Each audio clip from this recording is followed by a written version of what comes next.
જય દ્વારકાધીશ ખેડૂત મિત્રો, આજે આપણે જામનગર જિલ્લાના કાલાવડ તાલુકાના નાની બગેડી ગામે આવ્યા છીએ. અને નાની બગેડી ગામના આમ તો જો કે ખેડૂતે મગફળીમાં બધે ગ્રીન ઇન્ડિયા ખાતર વાપર્યું છે અને આમાં રીંગણીમાં પણ ગ્રીન ઇન્ડિયા ખાતરનો ઉપયોગ કર્યો છે. આપણે ખેડૂત સાથે નાની મોટી ચર્ચા કરીએ કે ખેડૂતને ગ્રીન ઇન્ડિયા ખાતર વાપરવાથી શું શું ફાયદા છે. આપનું નામ શું? દિલીપભાઈ છગનભાઈ ચીકાણી. દિલીપભાઈ છગનભાઈ ચીકાણી. તમારો મોબાઈલ નંબર? 99-256-85-37. હવે દિલીપભાઈ, તમે વર્ષોથી ખેતી તો કરો જ છો. તમને ગ્રીન ઇન્ડિયા તો તમે આ વર્ષે પહેલી વાર વાપર્યો છે. અગાઉના ટાઈમમાં તમે રાસાયણિક દવા અને રાસાયણિક ખાતર વાપરતા હતા.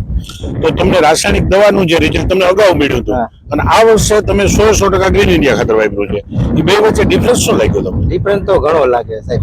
એનું કારણ કે આમાં જે વસ્તુ જે રોગ આવે છે ને જીવાત ઓછી આવે.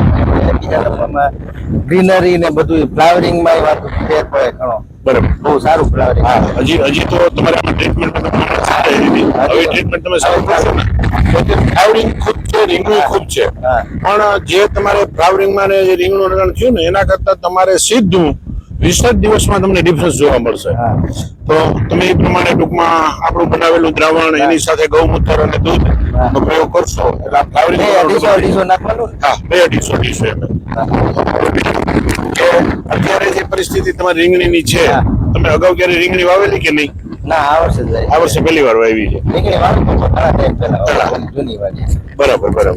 તો મિત્રો, આ જે રીંગણીનું રિઝલ્ટ છે એ તમે નજરે જોઈ શકો છો. અને ખેડૂતનો શું અભિપ્રાય છે ગ્રીન ઇન્ડિયા બાબતમાં એ તમે ખેડૂતનો મોબાઈલ નંબર આપશો, ખેડૂતનો કોન્ટેક્ટ કરજો. વધારે કાંઈ પણ માહિતી જોતી હોય તો મારો કોન્ટેક્ટ કરજો. બીજો એક વિશેષ વાત એ છે કે આખા ગુજરાત રાજ્યમાં કોઈને ડીલરશીપ લેવી હોય તો મારો નંબર આપેલો છે, એનો કોન્ટેક્ટ કરજો. ખાતર મેળવવા માટે આખા ગુજરાતમાં મારો કોન્ટેક્ટ કરજો. અને કાલાવડ તાલુકાના આસપાસના વિસ્તારમાં ખાતર મેળવવા માટે અમારા ડીલર છે અરવિંદભાઈ ભૂત. અરવિંદભાઈ ભૂતનો પણ કોન્ટેક્ટ કરજો. અરવિંદભાઈ, તમારો મોબાઈલ નંબર બોલો. 87-88-38. મિત્રો, ગ્રીન ઇન્ડિયા ખાતર કેવું આવે છે એ ખેડૂતે મગફળીમાં ઉપયોગ કર્યો છે, રીંગણીમાં ઉપયોગ કર્યો છે. ખેડૂતનો અભિપ્રાય લેજો અને વધારે માહિતી માટે મારો કોન્ટેક્ટ કરજો.